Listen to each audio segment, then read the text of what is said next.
culture is more than just entertainment. It's a lens into society, relationships, and human behavior. I'm Grace, and here on the Grace Report, we dive into stories beyond the headlines. Whether it's reality TV drama, celebrity scandals, or royal family intrigue, I'm here to break it all down. What it means, why it matters, and how it reflects the world we live in. Join the conversation, share your take, and let's make sense of the culture shaping our lives one story at a time. Good morning, good morning, good morning, sunshine. It looks kind of dark, even though it's a sunny day. It's 25 degrees right now, I assure you, but it looks dark for whatever reason. Hope you are having a lovely day. I do have a happy update to start off with, which is that I have a new phone. Thank God. If you guys were watching yesterday's morning report, then you know how difficult, how annoying, how brutal my weekend was trying to run around to get a damn phone. So I finally have it. Thank God for that. Ramster says, hey, good morning, court reporters and Grace. Looking forward to the daily dose of tea. Hope I don't jinx it, but it's been full-blown summer here now for months, I guess. Vitamin D. Yes, Ramster, that is so perfect, especially for your greenhouse. How are the plants growing right now? I'm so happy for you guys. Like here, it's been up and down, but generally pretty good, typically in like the 20 region. So thank God for that. Good morning, Ronnie, Tadisha, China, Linda, Acacia, Gwen, Shemjem, buenos dias.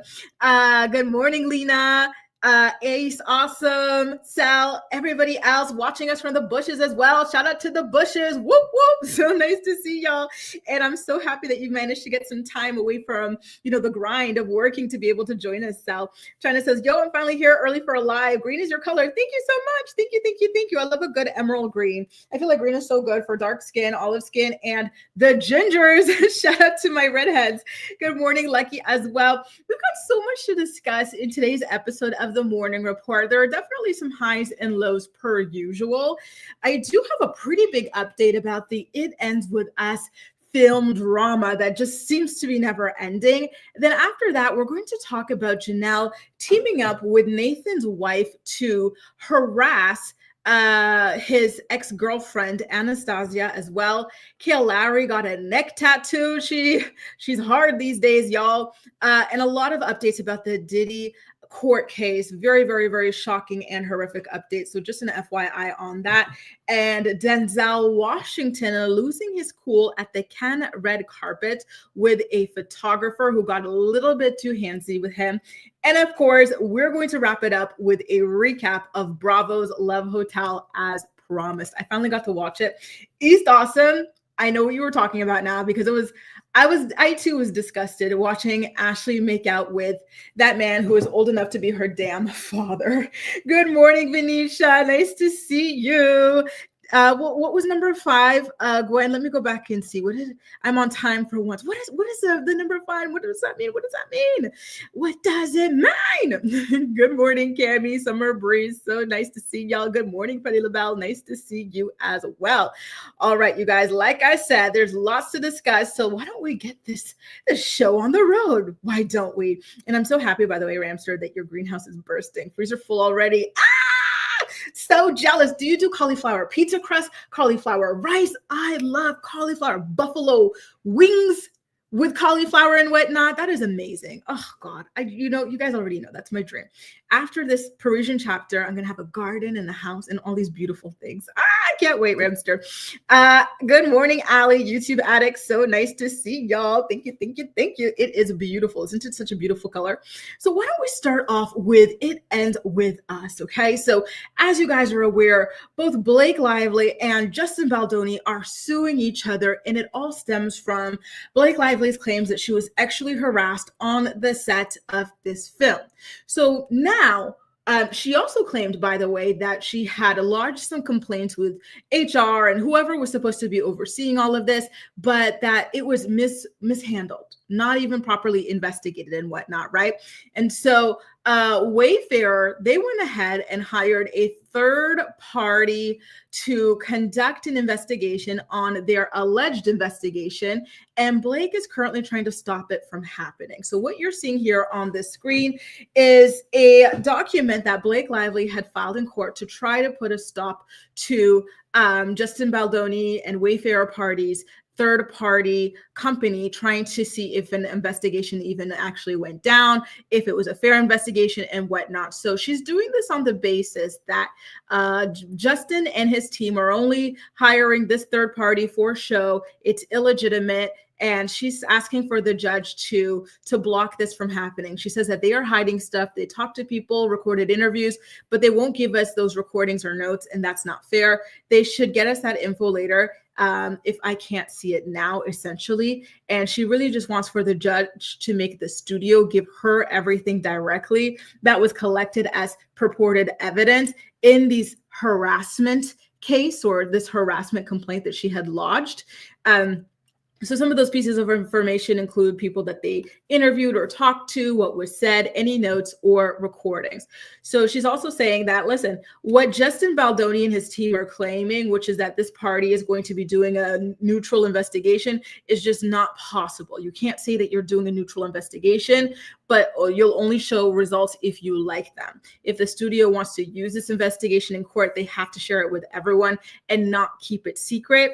And she says that when she filed her complaint, she had given them a lot of documents, but that they haven't really given her back anything. She doesn't know if they've done a single thing with the documents and information that she gave to them. So she doesn't trust them, basically, you guys, okay? And so the third party that Justin Baldoni and Wayfarer Studios, Jamie Heath, all those people on his side, they responded to Blake Lively's claims, essentially saying, listen, Blake, we're just here to be fair.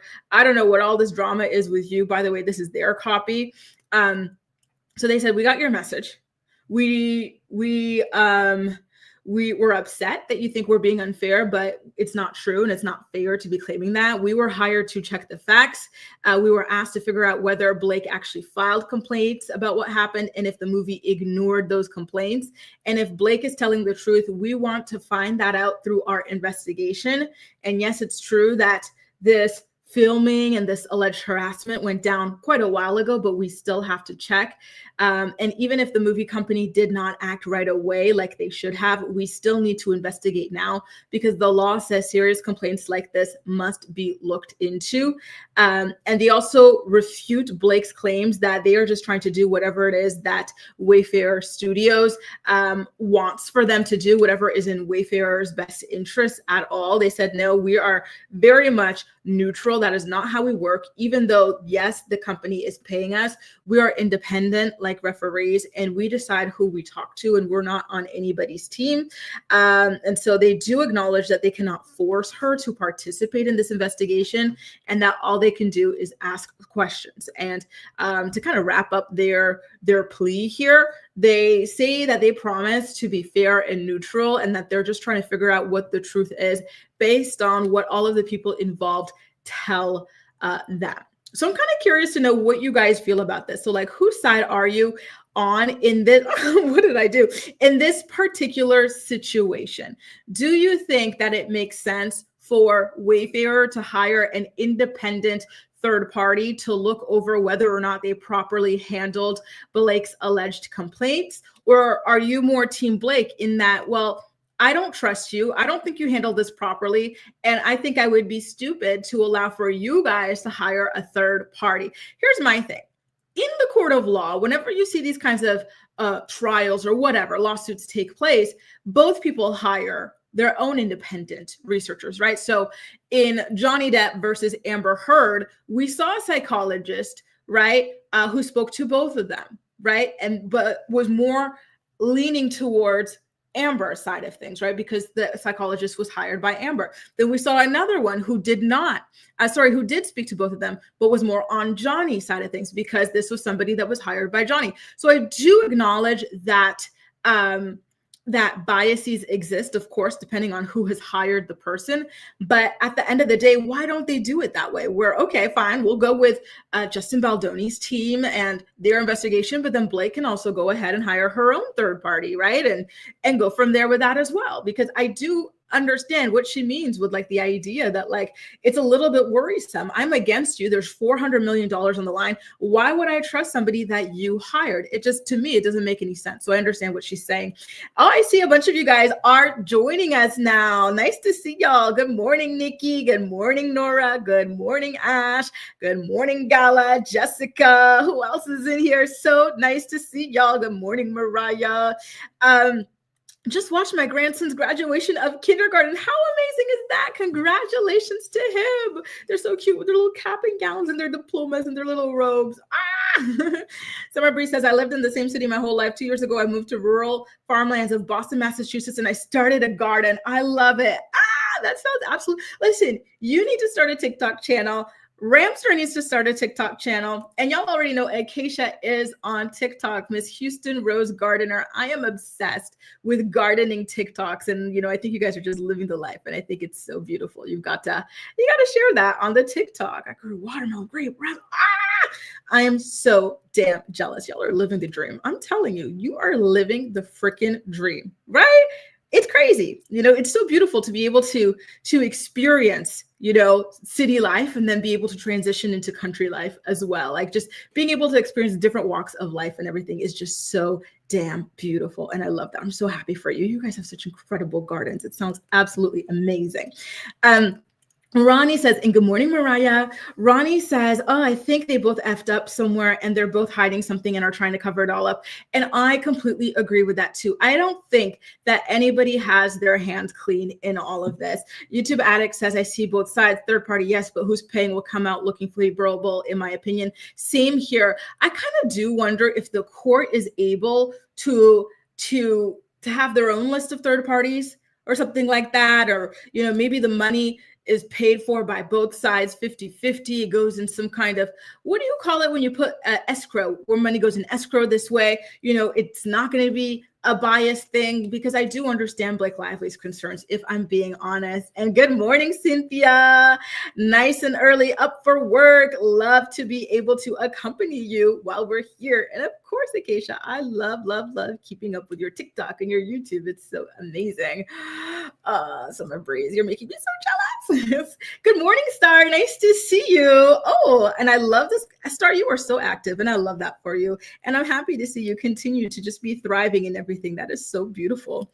Oh, that's so nice. Sunflower. My parents, they grew sunflowers, they grew tomatoes, they grew corn with all of us. This was like the thing that we did as like a family when we were younger. And so like just thinking of these memories and whatnot makes me so excited to go back. And right now in their home, they don't have fruits and vegetables. However, they do have what my favorite plants or flowers, hydrangeas, which I think are just absolutely so stunning.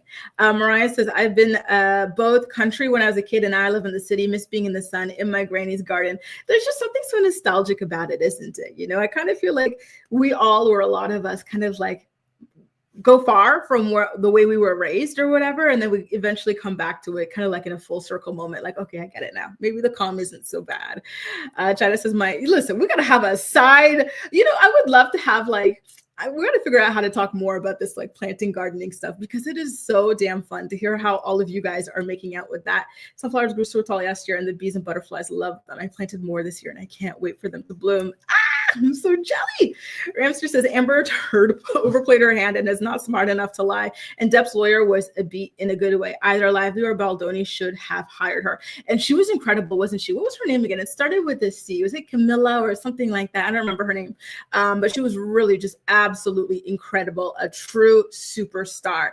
And hi, Monique. Nice to see you. Thanks so much for joining us. Aren't they stunning? I am obsessed with hydrangeas. Like, that's a big goal of mine, to be able to grow my own and just line the front of my house with hydrangeas.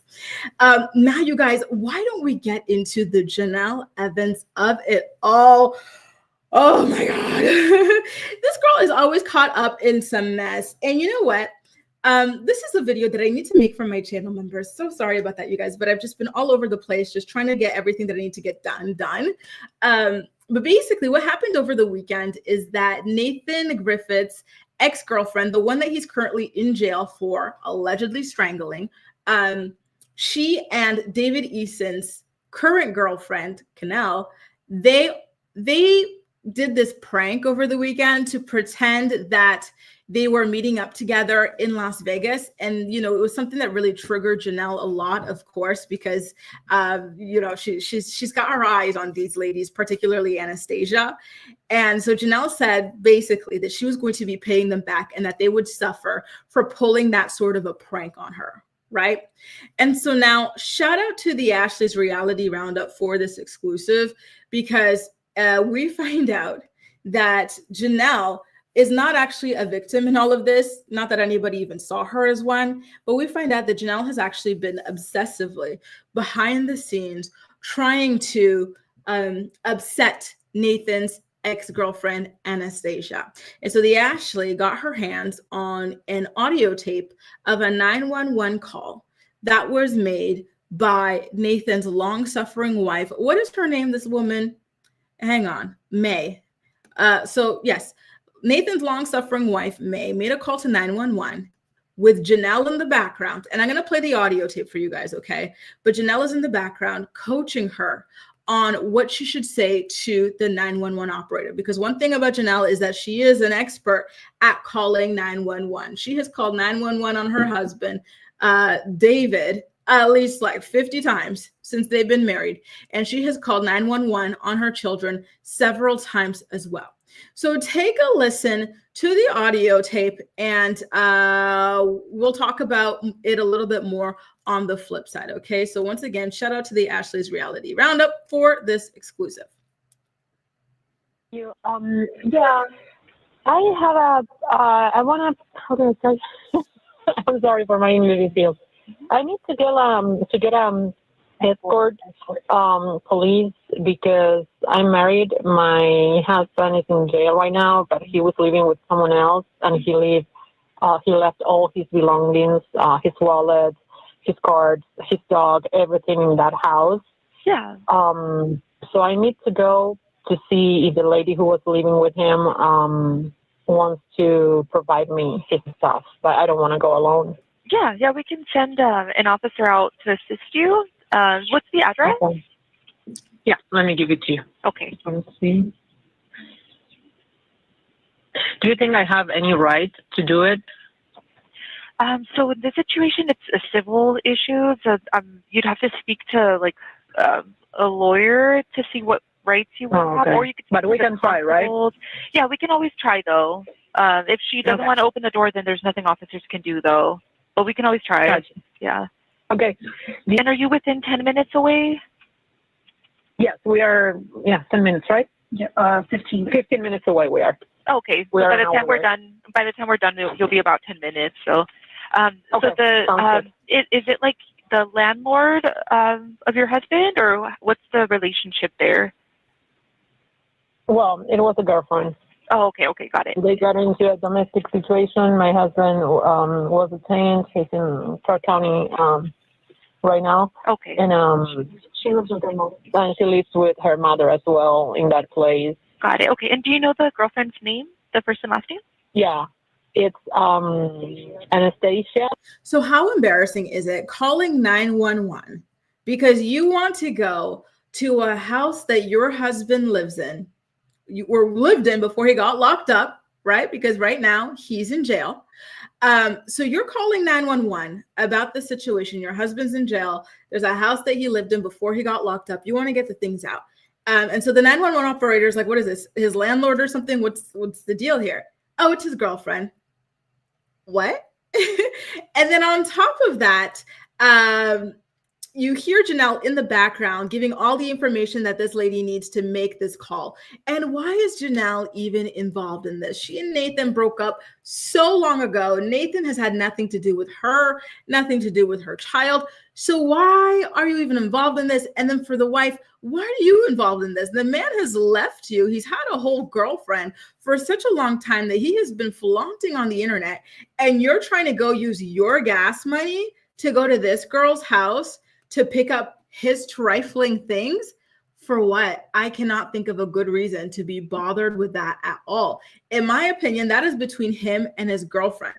And this lady, she's not from the States. She's from Argentina. So I don't know too much about what all of that means in the midst of all of this, but it's really, really alarming to me that she and Jenelle would be so desperate for any kind of interaction with Nathan or anything to do with Nathan that they would do this, right? It's so bizarre. But anyway, let's continue listening. Beetle is B as in boy, I, D as in David, D as in David again, L-E. Thank you. Do you know her date of birth by any chance? November 2003, but I don't know. November 2003, but I don't know the day. So first of all, she's born in 2003. That's crazy to me. You know, when I was hanging out with my friends the other week, one of them brought a friend that looked really young. And so we're like, how old are you? And this person said they were like 20 something. And then he also said that he was like born in the year 2000. And the way my head exploded, I said, people born in the year 2000 can talk and walk? Like, what?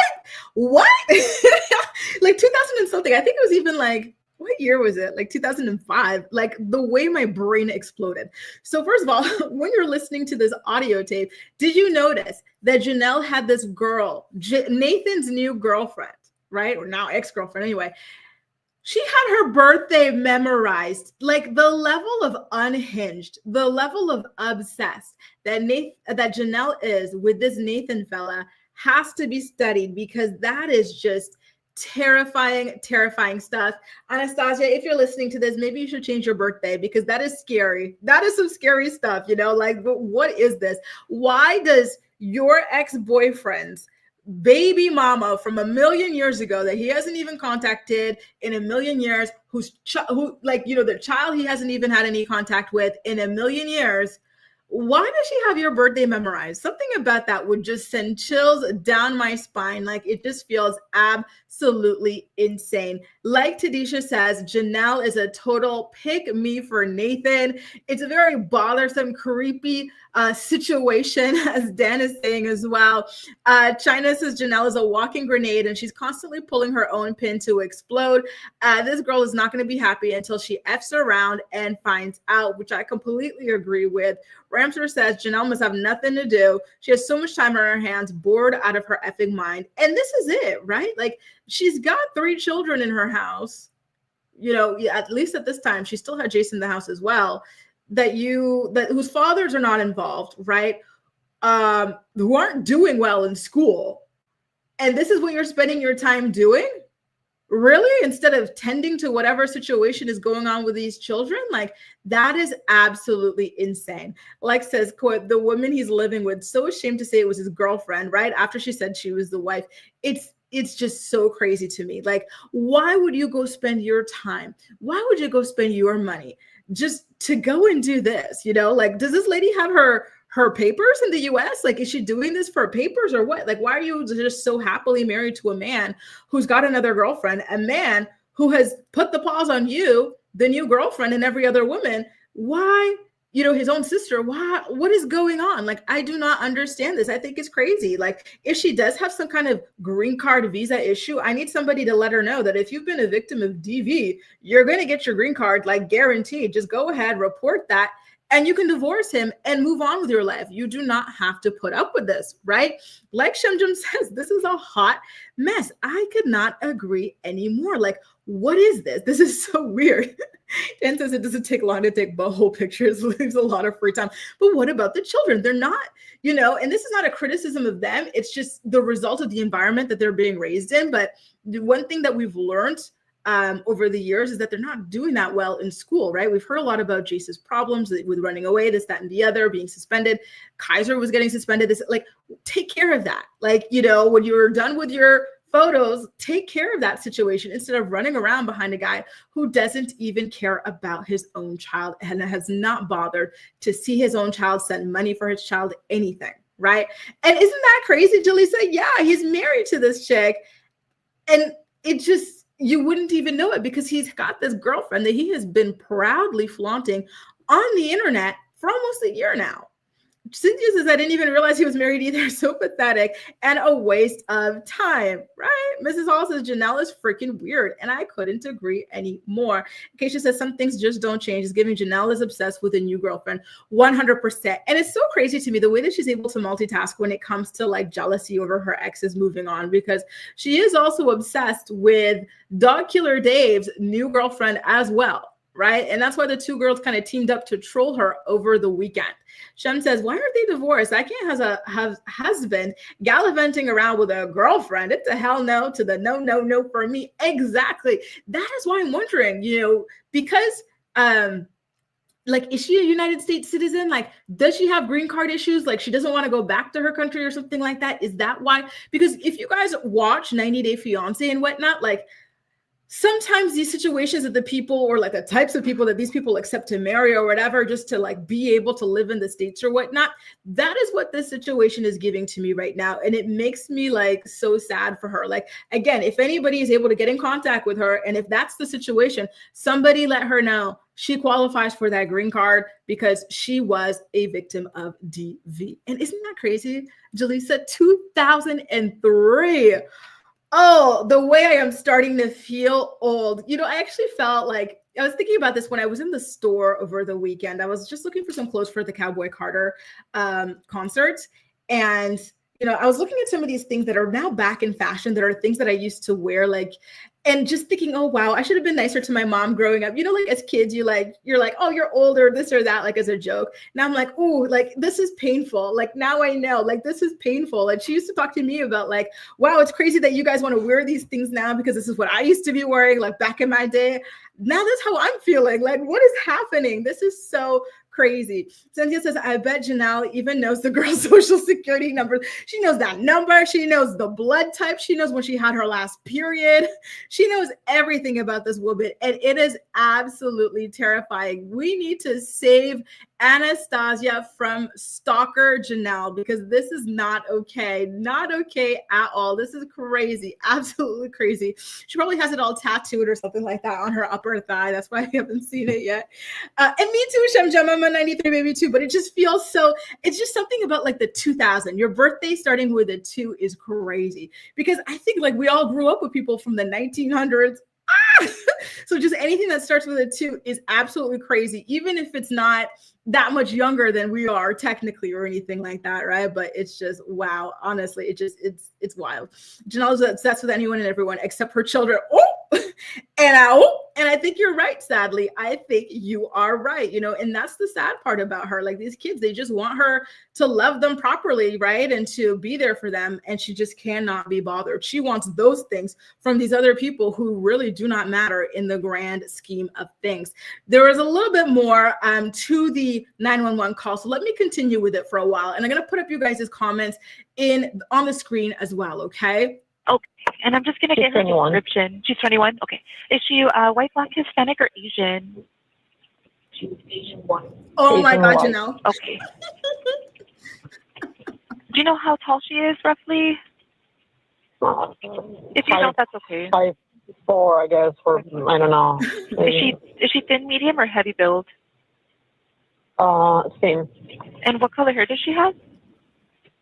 Brown. I think it is brown. Okay. Does she drink or do drugs? Or unknown? I think she do drugs. She does drugs. Do you know what type of drugs? I think it's pot, right? Pot or weed. What was the first one? Sorry. She drinks a lot. I think it's weed, and she drinks a lot. Okay. So she's known to drink as well? Yeah. Does she have any weapons that you know of, or unknown on that? To be honest, I have no idea, because my husband was living with her, and I don't know. I don't know her that much. No problem. And are you arriving in a vehicle? Yeah, I'm with my friend. She's coming with me. We always recommend to meet like nearby, not directly in front of the residence. No, of course, yeah. We don't want to get him in trouble. I just want to get his wallet, the dog, to see if it is possible, and that's it. I mean, I don't want drama. Yeah, did you? Oh my God. The craziest part about this was that the ex-wife could not seem any less interested with all this. If I could be honest with you guys, I actually think that what happened here is that Jenelle is the one who wanted to make this call. And then she convinced the wife to make this call? Like, does the wife sound all that interested in all of this? Like, she really wants to go over there and do all of this. Maybe Jenelle paid her or something, because she didn't know anything about the girl, right? Like, to me, it feels like this is one of Jenelle's things to try and get at Anastasia and to kick her while she's down. And, I find that to be such an ugly, like quality that she has, which is to, just really go in and just obliterate like these random girls who have really not done anything to her at all to merit this sort of treatment, right? Like, the whole thing is just absolutely bizarre. Oh, we got a baby in our midst, Mariah, 2000s baby. Jess is an 80s baby. Oh my goodness gracious.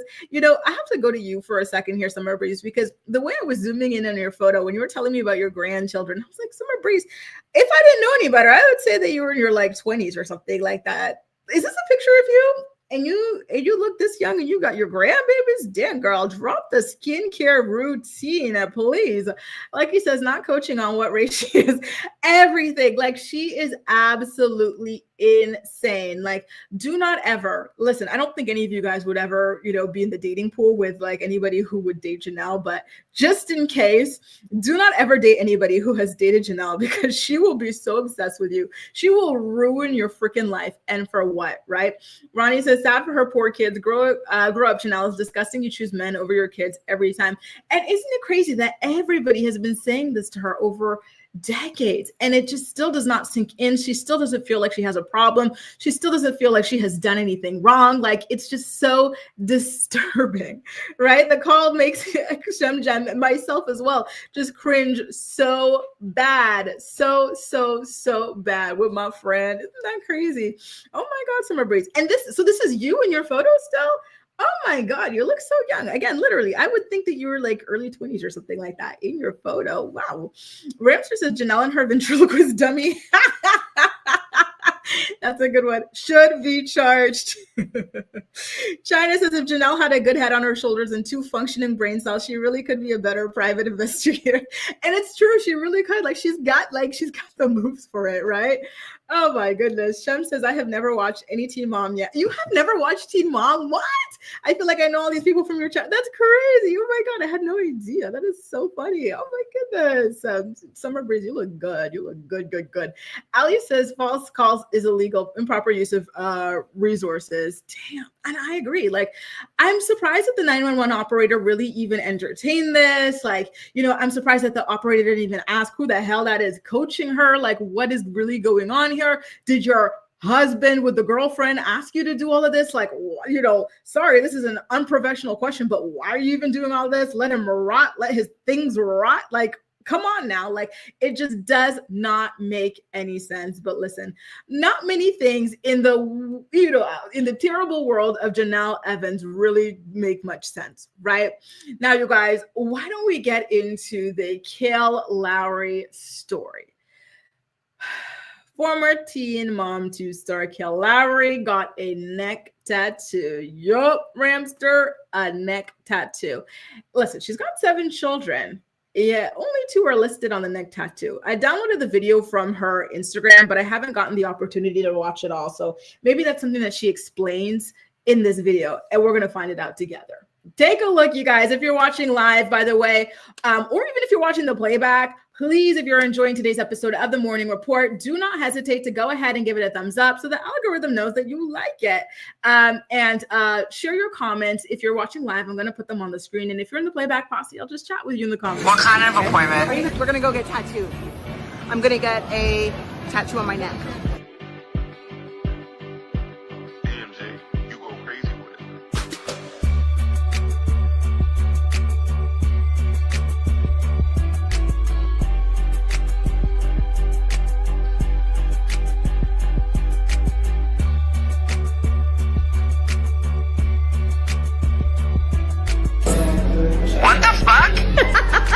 We're here with Kale. She's in an appointment. What kind of appointment? A tattoo appointment? Kale, you better get a B somewhere hidden on you for me. Can I put a B on my underboob?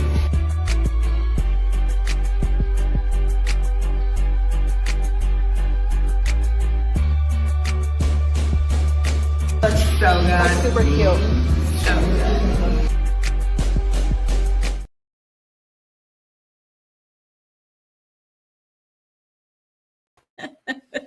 It doesn't seem like you guys are all that impressed with the neck tattoo, by the way. Julissa said she got her favorite kids' names tattooed.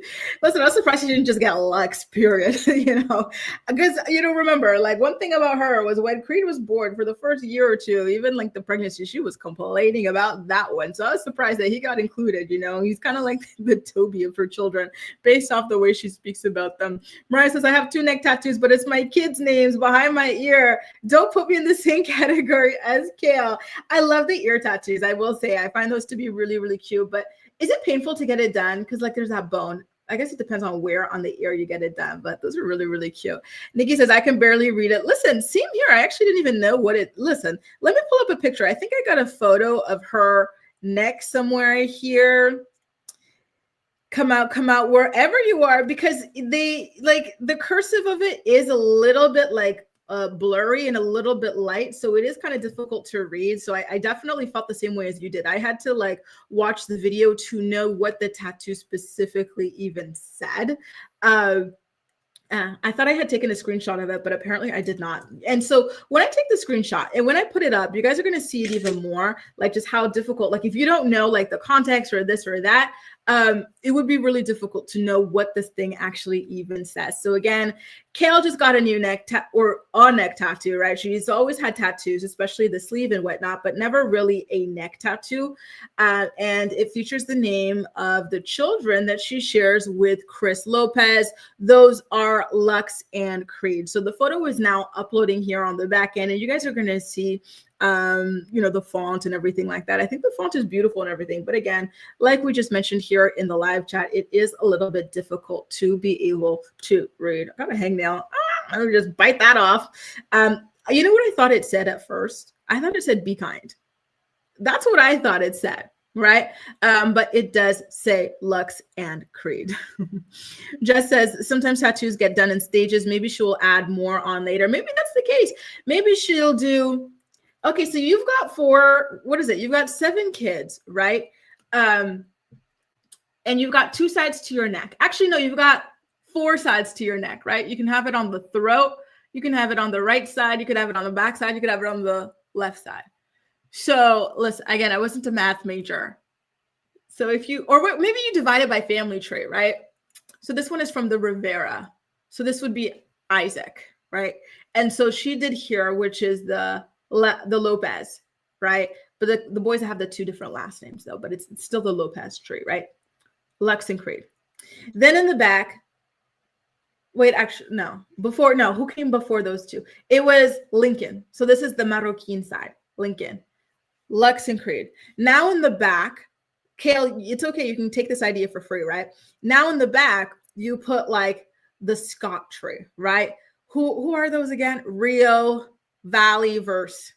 That's a good idea, right? Listen, if she's doing it in phases, why not just cover the whole thing up, right? Turn it into some kind of a necklace sort of a deal or something like that. I don't know, but I think that's kind of cool, right? That's kind of fun. I saw this girl at the gym yesterday, and she had this like little like neck tattoo, and it was red or something like that, and it was in like typewriter font, and I thought it looked really, really cool. Just saying. She doesn't care, so she's obsessed with Chris.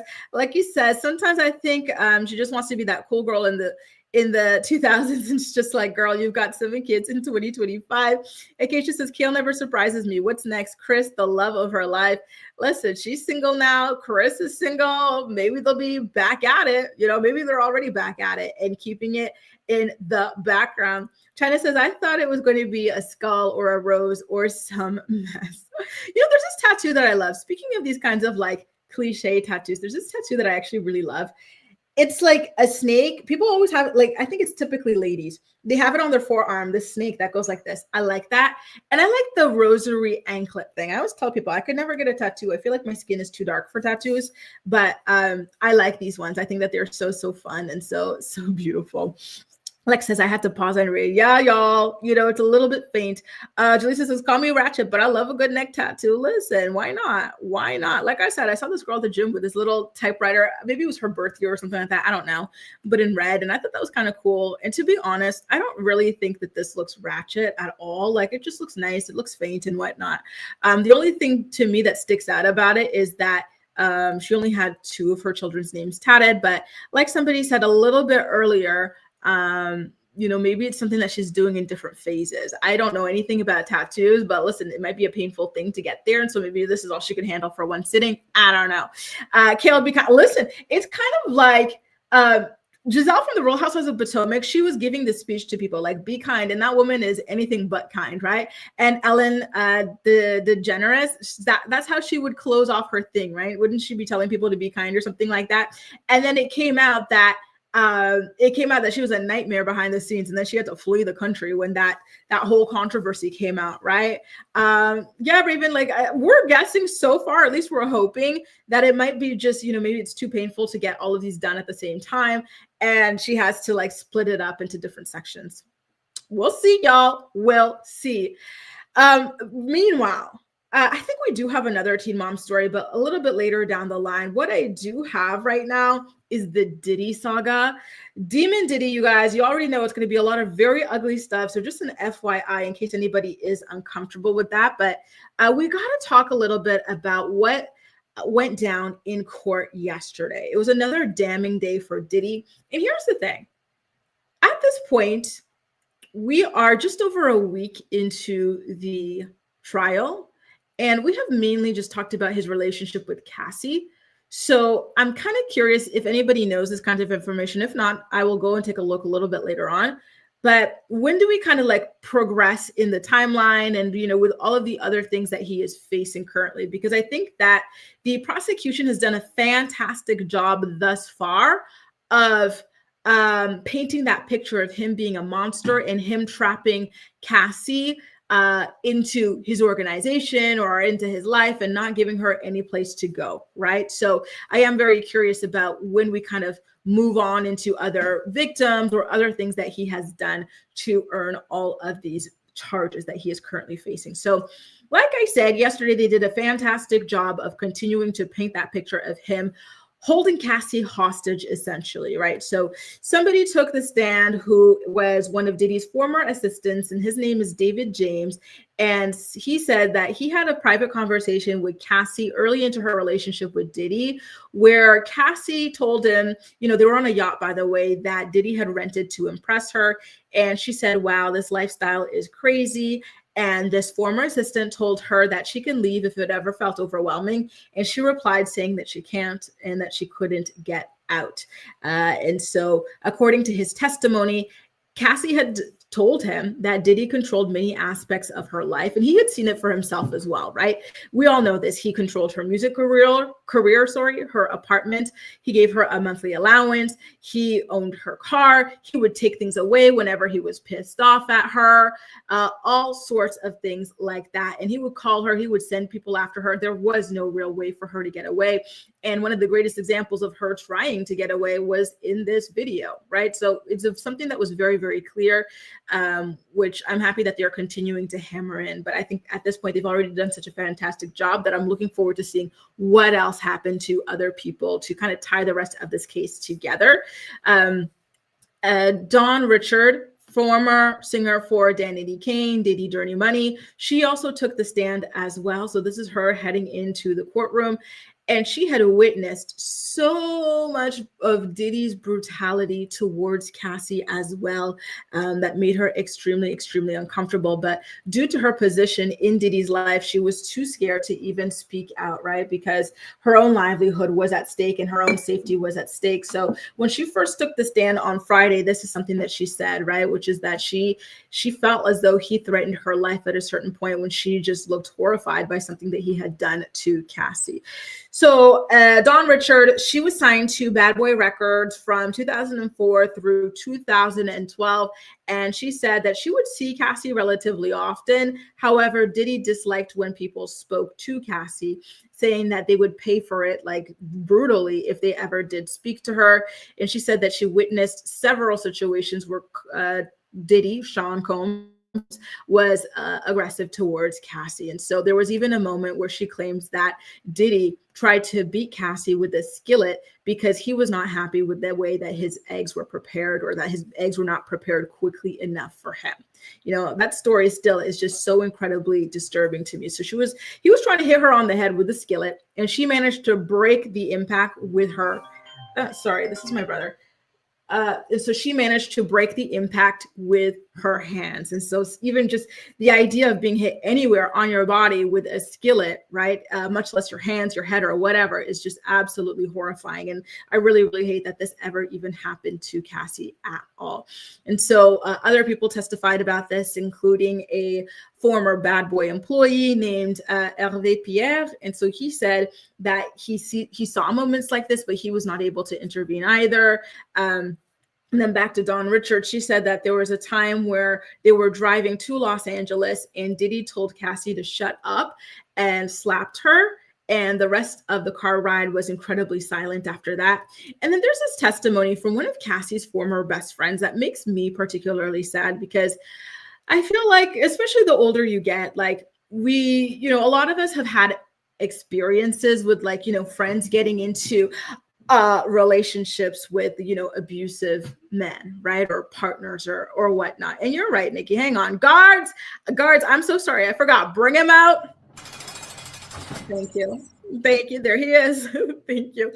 So, and it's just so sad how you could have such a beautiful friendship with somebody and you could try to help them, to get out of this relationship, this, that, or the other, but it's just, sometimes it's just not possible. And so when her former friend went and gave her testimony, like it really, really felt like that, like they were so close and this girl really wanted for Cassie to get out, but it wasn't possible. Like it was too big for her to be able to help Cassie out. So her name is Carrie Morgan. And in fact, she actually also was beat by Diddy as well. So imagine that. Not only is your friend in this relationship with this violent person, but now you're also being aggressed, as a result of this relationship. Just how horrifying that is, right? So again, her name is Carrie Morgan, and yesterday she testified that she witnessed 2 incidents in which Diddy was physically aggressive towards Cassie while they were in LA. So she says that there were moments where Diddy would even call Cassie's phone like 50 times, like incessantly, until he managed to be able to finally get a hold of her, right? And we already know he would send people after her. Like he would do anything to get in contact with this woman, and it was absolutely terrifying. There was also a moment where she and Cassie were chilling at home, right? And then all of a sudden, Cassie, she goes to the washroom, and this lady, she's just minding her own business. And so her, she's just wherever you are in your house, right? When you mind your own business. And then all of a sudden the door opens. Diddy rushes from behind her, grabs her by the throat, and he starts freaking out, screaming at her like, I know Cassie's cheating on me. Who is she cheating on me with? Tell me right damn now. And so this woman is just so shocked, right, by what happened and whatnot. And she doesn't even answer the question. She's like, what are you even, like, what? And then, like those heavy wooden hangers, like they are heavy, those good quality hangers. Diddy took one of those in his hands, whipped it at her head. And so this wooden hanger hit her behind the ear, and there's a bone there, right? She got a concussion from that. She had to go to the clinic from that. And so she had sent him a demand letter, essentially saying, listen, I am about to sue you, FYI. And Diddy offered her $30,000 to make it go away, essentially. And so what happened after this was that she and Cassie, she still wanted to keep this friendship going with Cassie, especially knowing that Cassie was in this dark relationship. She needed a friend, right? But then what happened was that they meet up together at some sort of a restaurant. And here comes Cassie with a contract for her to sign. And it is It is an NDA. And so Cassie, through Diddy, right? I'm sure Cassie didn't care either way. Why would she want this lady to sign an NDA, right? Diddy sent Cassie to send this girl an NDA so that she wouldn't talk about the situation. And on top of that, this lady, again, her name is Carrie, she says that Cassie told her that she was being dramatic and she was trying to milk the situation. And this obviously upset her greatly, right? Because she had just suffered a concussion. She suffered being choked. She suffered getting a hanger whipped at her head, right, by her friend's boyfriend. And her friend is sitting in front of her. And to be honest with you guys, I do not believe that these are Cassie's words, right? I believe that this is something that Cassie was put up to by Demon Diddy, you know, and that like it had to be done or else she'd get beat some more at home or something like that, right? But unfortunately, I understand the friend side too, which is, you know what, at this point, I can no longer be friends with you. It's dangerous to me as well. You know, it's one thing if you're, you know, if I'm trying to help you and you're just not able to leave with me or whatever, and you don't want to call the police, but now my safety is at risk or has already been risked or violated. And you're sitting in my face trying to get me to sign an NDA and you're telling me I'm being dramatic. Even if it's your boyfriend who's putting these words in your head, like to me as a friend, like I'm very devastated by this because all I was your friend, right? And so that testimony made me really sad, you know, just thinking about the friendships that Cassie lost due to this relationship. It makes me really, really sad. Life. By the way, I see some of you guys, some more of you guys are starting to trickle in. Welcome, welcome, welcome. Hey, Two Snaps in the Z Formation. Hi, Germany. Nice to see you, SW. So lovely. You know, I'm looking at well, I can't see it behind my light, but I have this beautiful magnet from Munich, I think it was, in Germany. I've been dying to do Oktoberfest since I moved to Paris, and I just still have not been able to do it. Can you believe that? X says, Grace saying guards has never made me want to see Grace replace a Judge Judy more than I do now. Guards! Oh my goodness gracious. You know, sometimes you need a little bit of levity in these like brutal, kind of like heavy stories, right? That really just kind of like disturb you and your day. Good morning, Tyrell. Good morning, Farah. Tyrell says, I'm in the background just kind of listening. Bad day. I'm sorry, Tyrell. I hope that you're able to, you know, find a way to turn your day around, or at least, you know, being here with us helps turn your day around. And again, good morning to you, Farah. Mariah says, I went to Germany when I was 17. Amazing experience. Isn't it lovely? What city did you go to? One thing I will say about Germany is, you know, people aren't joking when they say the Germans like to stare. They love a good stare. Now, you guys, as I mentioned, when we're heading into these Cassie stories and Diddy stories, is that it's very graphic, right? So we already heard some very graphic testimonies from people connected to Diddy, from people connected to Cassie. And so now I'm about to show you guys some photos. Again, they're going to be quite upsetting. Okay, so just an FYI. So these are some of the injuries that Cassie suffered from Diddy. So this is one of the photos where she's wearing sunglasses to cover up her eyes. I can't even imagine the state of her eyes, but you can already see that she has a busted lip here. And then there's a photo here. This one is said to be from like the hotel beatdown where he was stomping all over her. So this is another one that you see here with some bruises all over her back, especially her lower back, upper posterior.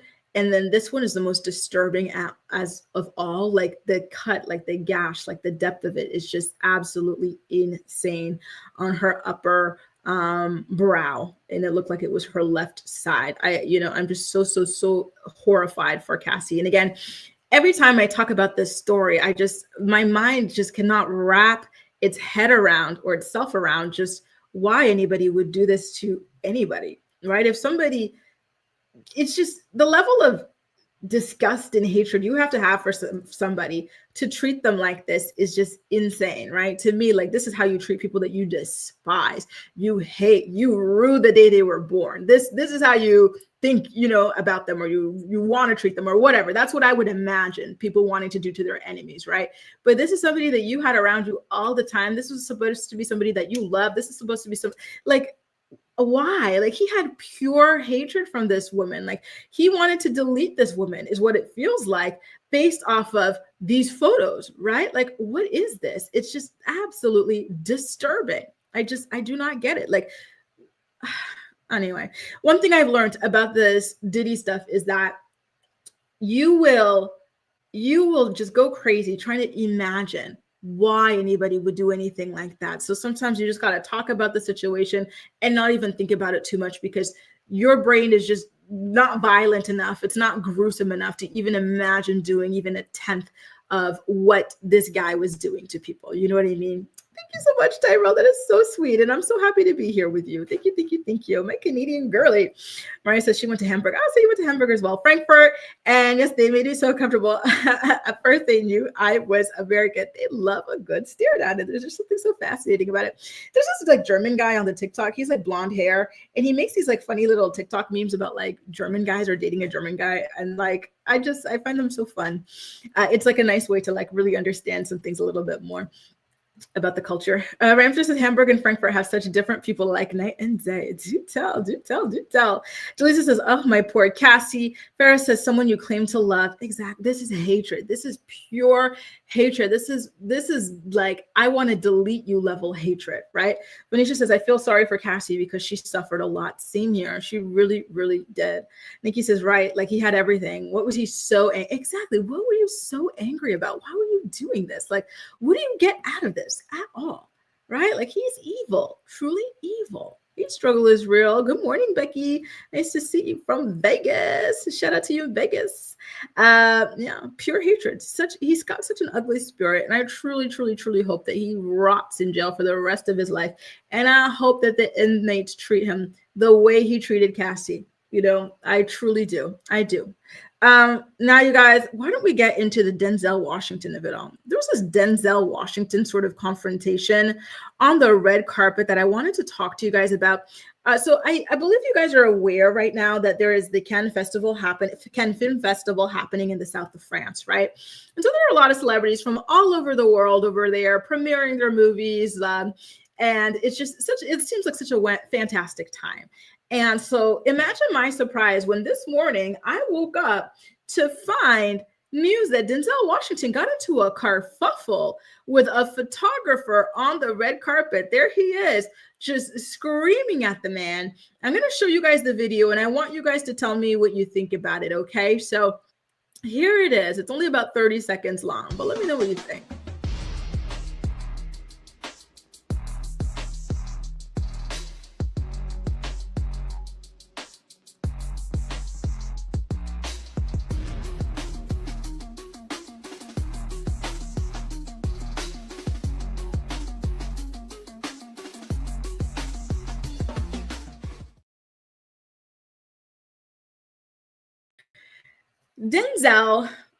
Denzel in my mind is a picture of elegance, right? And so to see him lose his cool on this level was shocking, right? This is a first for him, one of the firsts anyway, in his 3-4 decade career.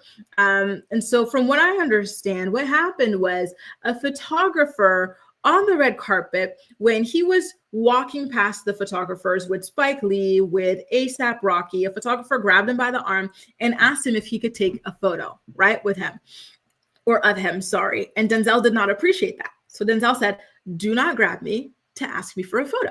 And so the guy, he's smiling in his face, keying the whole time. And I think there might have been a language barrier issue or perhaps a cultural issue or something like that, right? Because again, certain cultures are more handsy than others, right? And so he did it again. He grabbed Denzel, and Denzel said, I just told you, do not grab me. Get your hands off of me, essentially, is what happened. And to be honest, I do understand why Denzel reacted that way, because, he doesn't want to be touched, and he asked this guy not to touch him. And yet this guy is smiling in his face, touching him again, right? So, I could see why he'd be pissed, right? Especially with the guy smiling in your face instead of listening to you, And again, if there is a language barrier, maybe asking somebody around you, hey, what's going on? I was just asking for a photo. Sorry, can you say it slower? Something like that, right? Shem says, leave Zaddy Denzel alone. I bet that photographer provoked him to anger. Well, it feels like it, especially the second time, okay? Because the first time, okay, maybe a pass, right? You grab it, listen, whatever. But the second time, and you're smiling in his face and you're doing the thing he just told you not to do, oh, you're a troll. Like, you're a troll and you're looking for your moment or whatever, and that's not cool. So everybody says the frying pan story rocked my world. She didn't make his eggs fast enough that he took the skillet, right? Isn't that insane? Isn't that insane? Make your own damn eggs, Diddy. They take like 2 seconds to make. Like, that's just so disgusting. Like, I'm sorry, but that is giving I had pickles under my tongue level of big bag. Like, ew. Nikki says it was giving they've been beefing for years.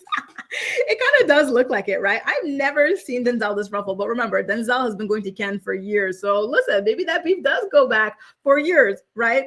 Ali says they're known for being rude. Silver says, I can't believe people are out here living so wildly. I feel like the most boring person in the world. I'm working in gardening and they're out here living on the edge. I tell you. Ronnie says, I do not believe they should be allowed to touch them. I hate people like that. And I can understand that too, right? I agree, right? Petty says, I know that's right. He's unproblematic. And good morning, Gail. Nice to see you. You're in time for our final story. We're about to get into Love Hotel. Jess says, at least he did not pull a Will Smith with a photographer. However, the photographer should not have grabbed him. And you know what? Will Smith is actually, Chris Rock is not the only person that Will Smith has slapped. He's actually also slapped a reporter or a journalist. And I put that in quotation marks because I think it was somebody posing as one. And the person kept like, on fait la bise, normally in France or a lot of countries in Europe, right? Where it's one on 2 sides of the cheek. And so he was doing this to Will. And so Will, he obliged because, okay, when in Rome sort of a thing, right? And then the guy tried to kiss him smack on the mouth. And Will was like, huh? So he's like, okay, maybe it's an accident. Because sometimes maybe that might happen, right? If you're doing the bees, maybe you started on the wrong side or whatever. And then the guy did it again. And at this point, Will said, oh, he said, mama said, knock you out. And he slapped that man. So listen, this guy is lucky that Denzel did not pull a Will Smith and clock him for that, right? Acacia says, F around and find out, leave Denzel alone. And I agree. Listen, at a certain age, you start losing the F's that you had to give, right? Cammy says, poor Denzel. Indeed. I love the way he held his own. Jalisa says, I feel like Diddy wanted, yep, that's what it feels like too. The hatred is just so pure, so raw. And for what? What has this girl ever done to you? Like, he is so sick in the head, truly. Ramsey says there are so many photographers all shooting the same shots, stumbling over each other. And that's another thing about it too. I wonder how they make money with these shots and whatnot, if they're all getting the same shots of the same people on this red carpet. Now, holy moly, you guys, we're already at the Brothel Love Hotel segment. It is rather short. Because the episode was good, but like there weren't too many notable moments. I think one thing that's notable to kind of just start off with is that it's over between Shannon and Earl the Pearl, her boo that I thought she would be with and like leave this experience riding off like into the sunset with. So that was a little bit disappointing, but I do understand why they ultimately wound up breaking up. Like their communication was just not on the same page, like their conflict resolution. And I do think that they're worlds apart, right? Like she tried to be open-minded and whatnot, but she's from like a certain background, right? And Earl is from a certain background as well, but they're just very, very different. And it's hard to mesh and be compatible with such a big difference, especially at this age in your life when you're less adaptable than when you were young, right?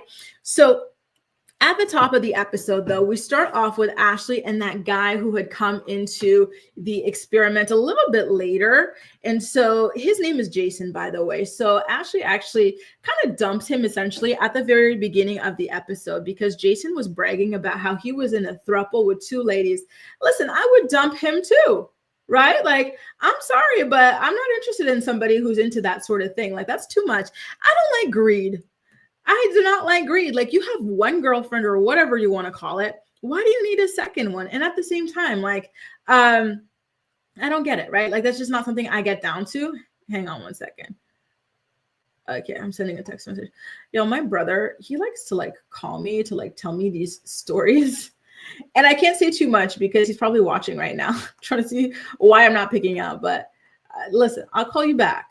I'll call you back. He talks so much. He's so nice, but he talks so much. So anyway, she dumps him, which I completely understand. I do not like the greed either. So you can go to the left with that, right? And there's this guy named James who came in with the next batch of guys. And I got to be honest with you, I find him so annoying, right? I think he's just an F-boy. I think he's here just to have some fun and to troll, which I think a lot of people are, but he's just too obvious about it and like annoying. Like, you know, when like maybe you're positive or you're fun or you're this or that, right? But like you still have a normal energy level. And then someone comes to you with this Jim Carrey, larger than life, exaggerated energy level that is just so like annoying. It's like you like funny people, you like positive people, you like these free, but then some people just make it to this extreme where it's like you feel so weird next to this kind of a personality, because it's like, well, I'm not going to start talking like this, and being dramatic like this. So now what? Now what do we do, right? Where do we go from here, essentially? So God bless Luann. I think if anybody could keep up with that kind of personality, it's her. So good luck to her. And then at a certain point in the episode, all of the girls talk about their different matches and whatnot, right? And they talk about what it is that they like about the different people. And then per usual, you've got Giselle, who is just so devoid of like depth. Can I say that? Or is that like grammatically incorrect? Does that sound stupid? I think it sounds stupid, right? Devoid of depth, void of depth. She says, hang on, you guys, give me one quick second.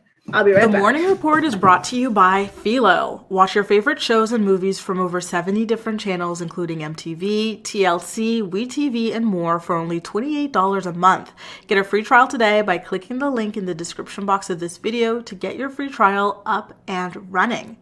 Are you looking for the perfect skincare products for women over 30? Look no further than Ruthia. Ruthia is a skincare brand born from love and made for parents. Their flagship product, the Resilience Cream, delivers clinically proven age prevention benefits such as average 14% wrinkle reduction after 4 weeks of use. Click the link below and receive 30% off your first purchase today.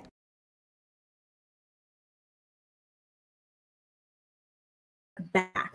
So essentially, everybody is talking about these very kind of like genuine conversations and genuine connections. And then you've got Giselle who comes in and says, oh, like, I feel like I really connected with Phil. I think that that's a great connection. And they go, oh, why is that? And what does she say? Because he's got a Rolls Royce. So I'm sitting there like, I kind of feel like this is this huge, not experiment, but experience that is set up for you to kind of meet new people, get to learn, get to know different people and whatnot, and like in a substantial sort of a way. And so kind of just continuously seeing anytime that people ask her something like that is serious or whatever, it's always, oh, this guy, I think he's got money. That like, it's just kind of like, it makes me kind of sad for her that there's not really that much else going on, because listen, I think it is important to look at these sorts of things in people, right? Like, are they stable? Are they this? Are they that? But when this is all you talk about, right? And then you're doing it on television, just making yourself look very cheap. I don't know. I found it to be just really, really like, it's old, maybe crack a joke or two about it, whatever. But this is all you keep on talking about. And all of these guys who are meeting her are saying the same thing, which is, I don't think that I can have an emotional connection with this chick. It's not possible to have one. Maybe you might need to look in like internally and think, what am I presenting to people, right? Like, why is it that literally nobody, even in her real life, dating life, like when she dates guys and she talks about them on the show or she would bring them, they would all say the same thing, that like there's nothing going on, behind conversations and whatnot. Like there's no way to connect with her. Her daughters have told her as well that she's emotionally unavailable. And, she kind of always laughs at it like it's a joke, but I think it's something that she should be looking into because it's a little bit concerning, to be honest with you.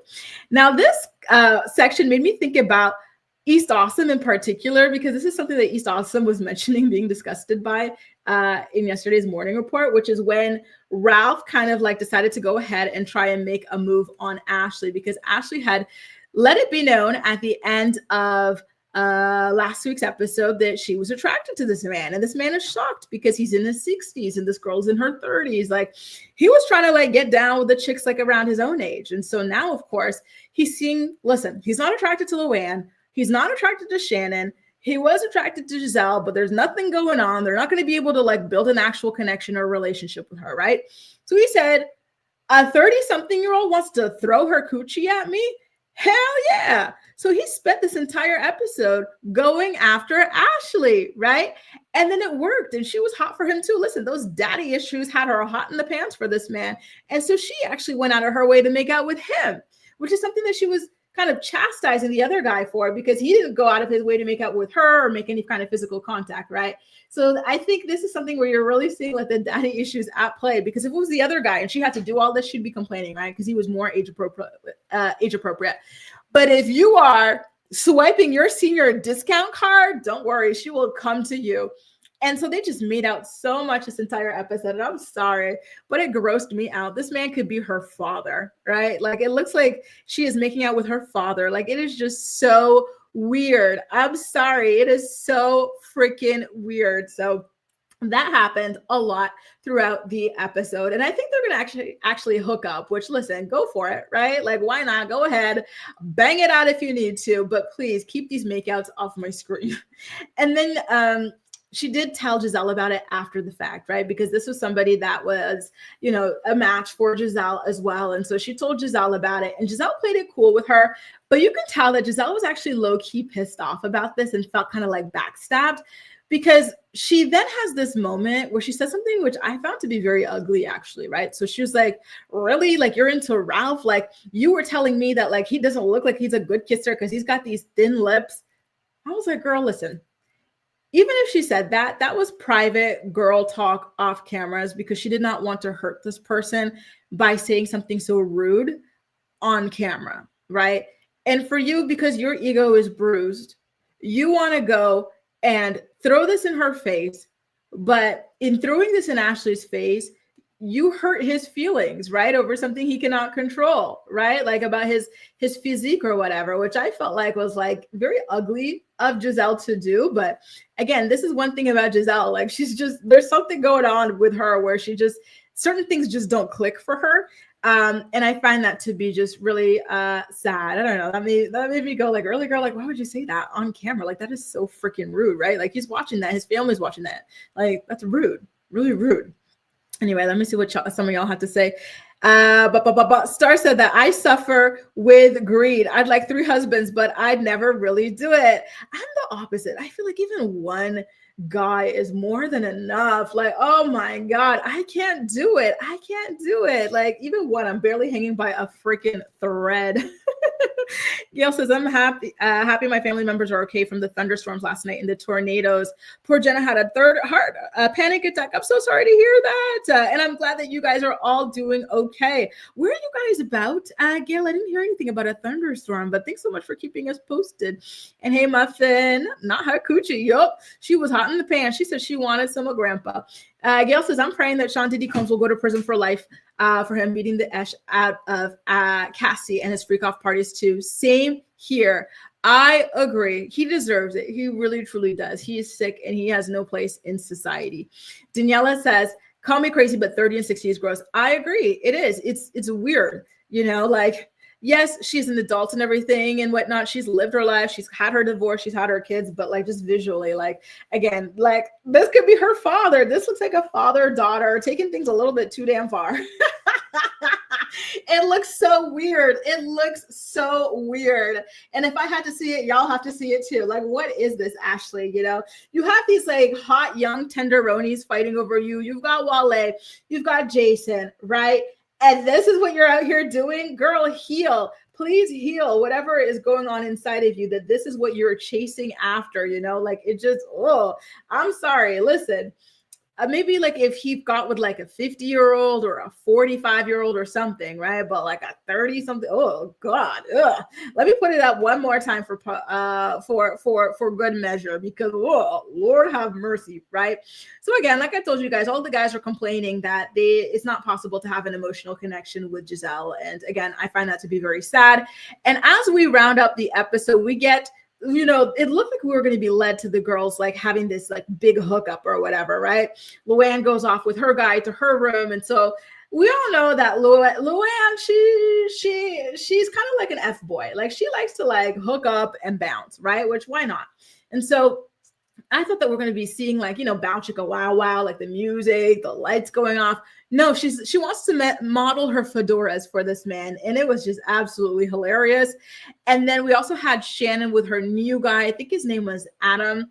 And they're just sitting there side by side. And, you know, she's waiting for him to kiss her. And she's too scared to kiss her. And so I thought that was a really kind of funny note to end off on. And I'm really looking forward to seeing how these relationships and whatnot eventually kind of evolve moving forward. I did see some new comments trickling in, by the way. So let me go back to the chat. Shelby said, has Giselle seen Michael Darby's lips? She likes those thin lips. Exactly. Like, leave her alone. I think she only cares about like the person being older because, you know, like she said in the last episode, she's got some daddy issues, and that does something for her on that front, right? And then, you know, the lips and whatnot. Listen, I'm sure she's used to them with her type of man.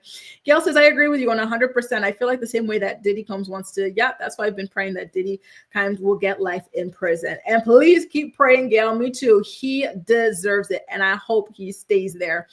Allie says, that was a jump scare. Allie, what was a jump scare? This?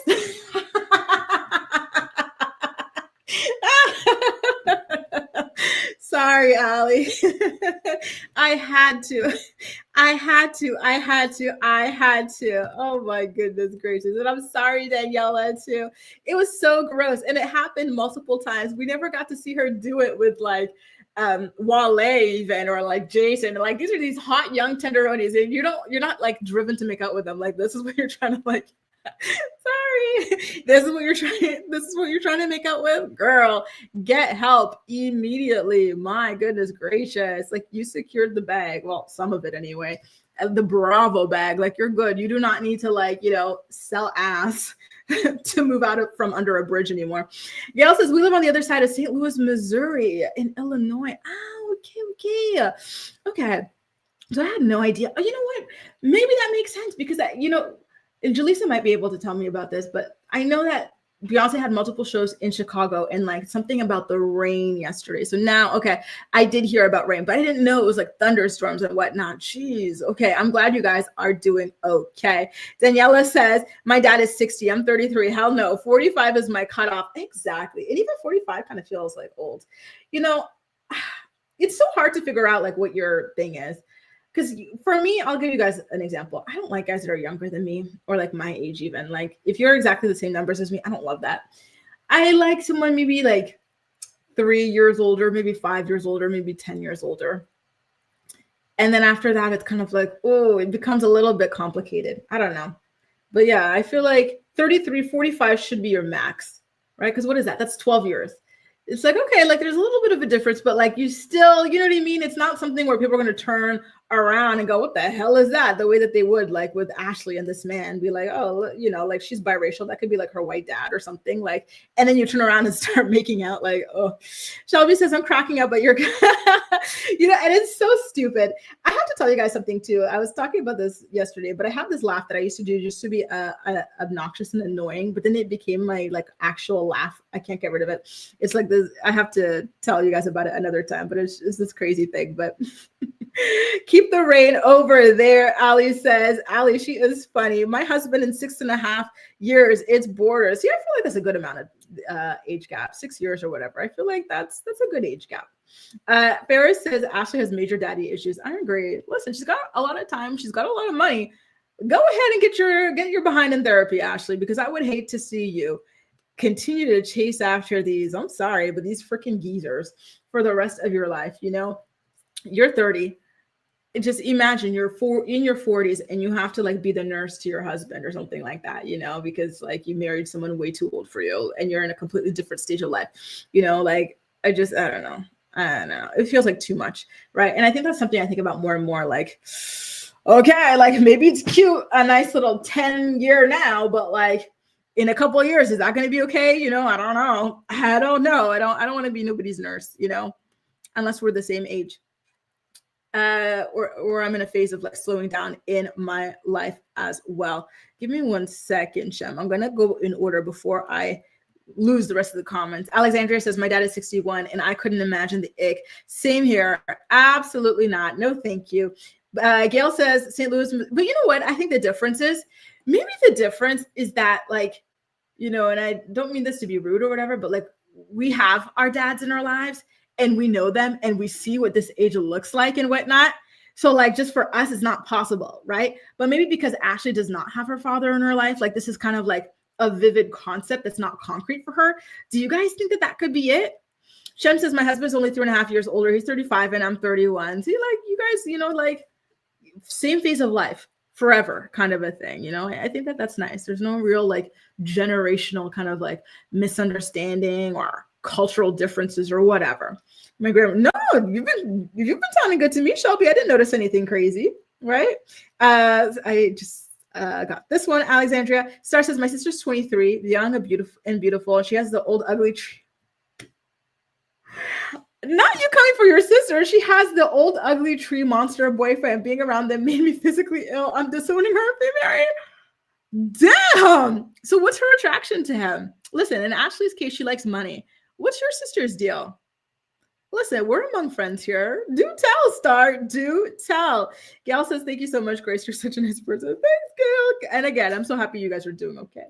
Betty says, exactly. I just see a dad figure, not a partner. Same here. Same here. Right. And again, I guess Ashley might want a dad figure and a partner because she doesn't really know.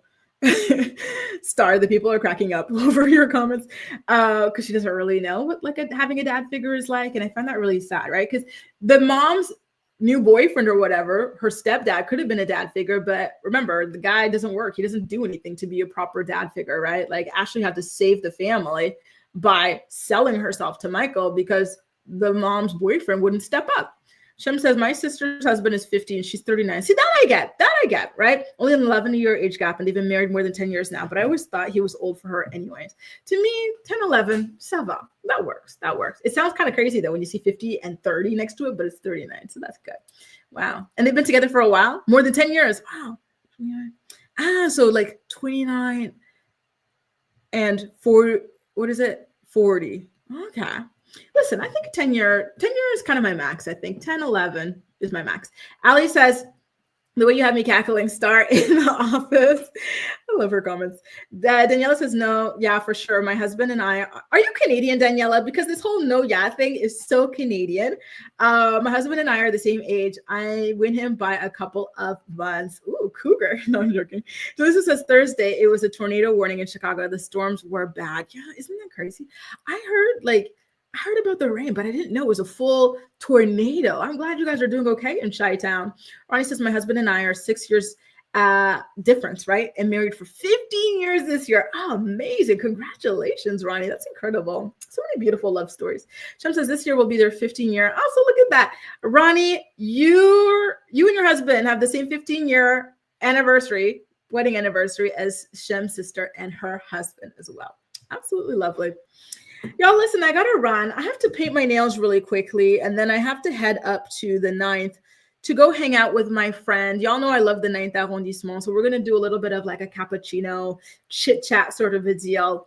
And then afterwards, I'm going to, I'm debating between going to the gym and going to a salsa dancing night. I'm going to see how I feel after the kind of like coffee situation and go from there. But again, thank you guys so much for tuning in. Real quick, we have a comment that came in from Gwen about the storms. Gwen says, the storms have been bad lately. We just sleep in the basement. Really? If it's going to storm and watch movies. Oh, guys, I didn't know it was that damn bad. It's been going on for a while. Sorry, you guys. I'm glad you guys are okay and you still have your service and whatnot, and your electricity and everything like that. Jeez. Anyway, guys, thank you so much for tuning in for another episode of The Morning Report. Don't forget, we go live every single weekday morning at 10 a.m. Eastern Standard Time to talk about the day's hottest stories. So I'll catch you again right here tomorrow at 10 a.m. EST. Take care, you guys, and I'll see you very soon. Bye. Enjoy the rest of your day.